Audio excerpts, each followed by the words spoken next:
In 2019, IDBI was categorized as a private bank when LIC acquired a 51% stake. Many criticized the move as pseudo-privatization given that the bank was technically still a government-owned entity. 2 years later, the government announced privatization in the 2021-22 budget. The Cabinet Committee on Economic Affairs gave in-principle nod in May 2021. Since then, the government has aggressively tried to sell the bank with many sweeteners added. It may finally succeed in the first half of FY24. Another deal sweetener is Sebi's latest announcement to reclassify the remaining government stake in the bank as public shareholding. Let's go to our banking editor Manojit Saha to understand what the new reclassification entails.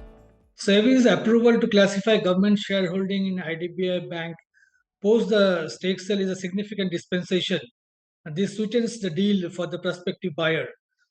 Post the transaction, the new owner have to ensure that 25% of the shares are held by the public. Without this dispensation, it would have been difficult for the buyer to meet the public shareholding norms as the government and LIC have close to 95% stake in IDBI Bank, with government holding around 45.5%. The government is looking to divest some 30.48% stake. With this dispensation, straightforward, the residual 15% will be classified as public shareholding. Currently, the government and LIC own a 94.72% stake in the company, with LIC holding 49.24% and government holding 45.48%. The rest, 5.2%, is held by public shareholders. After a stake sale of 60.72%, each would be left with nearly 15% stake.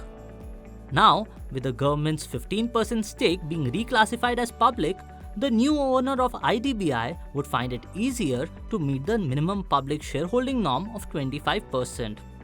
The combined public shareholding would be just above 20%, and 5% still would have to be met in due course.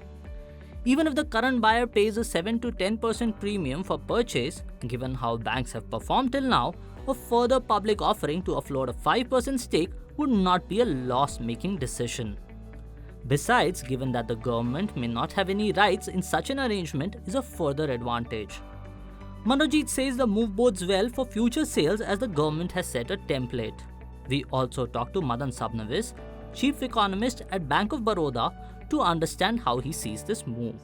Because I think once we have a precedence of saying that this 25% public ownership need not necessarily hold for all the organizations, and we still have the government holding something in their hands, then it becomes easier for you to sell any particular organization, any particular PSU to a single party. So here we're talking of saying that if a single party is coming in and buying a particular company, we still need to have 25%, which should be public. Now, if we are making a relaxation saying that if the government owns a certain part of it, that will be considered to be public, it becomes that much more easier for disinvestment to take place when we're looking at these kind of strategic sales of certain PSUs. Even if this does help in the sale of assets, there's another hurdle for the government to cross as far as bank privatization is concerned. IDBI was an easy sell. Others would require taking a parliamentary nod, which would be challenging as the general elections approach. If you like this video, share it and subscribe to Business Standard.